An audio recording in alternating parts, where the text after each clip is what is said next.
Awal mula COVID-19 masuk ke Indonesia. COVID-19 berawal dari seorang pria berusia 55 tahun penduduk kota Wuhan, Tiongkok yang tiba-tiba menderita demam tinggi berkepanjangan pada akhir Desember 2019. Tak diketahui penyakit yang dideritanya, tapi demam berlangsung hingga lebih dari 2 pekan dengan disertai gangguan pernafasan. Pada 2 Maret 2020, untuk pertama kalinya, pemerintah mengumumkan 2 kasus pasien positif COVID-19 di Indonesia. Pakar epidemiologi Universitas Indonesia, Pandu Riono, menyebutkan virus corona jenis SARS-CoV sebagai penyebab COVID-19 sudah masuk ke Indonesia sejak awal Januari. Hanya saja, identifikasi kasus pertama pada awal Maret sudah melakukan transmisi lokal dan bukan penularan kasus impor. Masuknya virus tersebut sangat mungkin terjadi melalui pintu-pintu gerbang di beberapa wilayah Indonesia. Dampak dari adanya pandemi COVID-19 yaitu kita semua harus melaksanakan kuliah online atau sistem perkuliahan berbasis daring.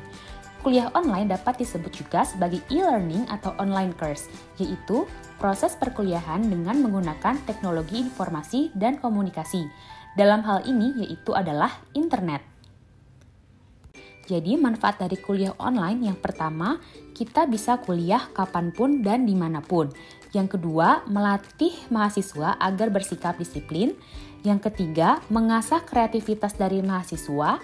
Yang keempat, menghemat biaya, waktu, dan juga tenaga.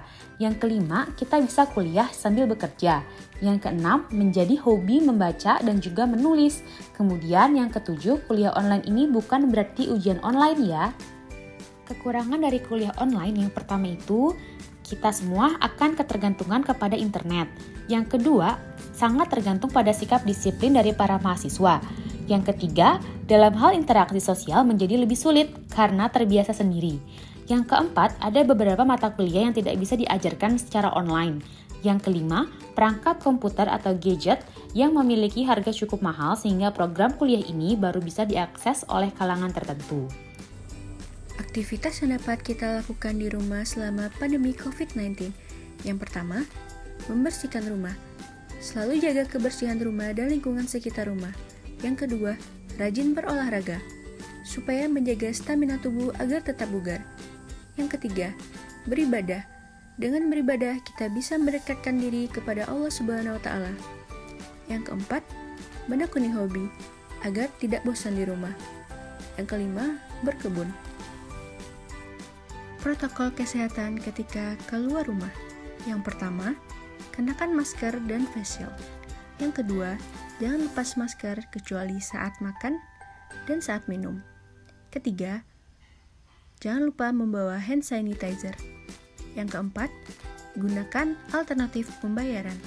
Yang kelima, jaga jarak minimal 1 meter dengan orang sekitar.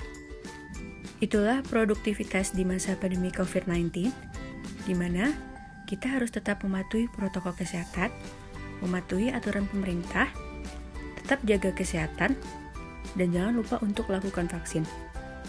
Sekian edukasi dari kami ucapkan terima kasih.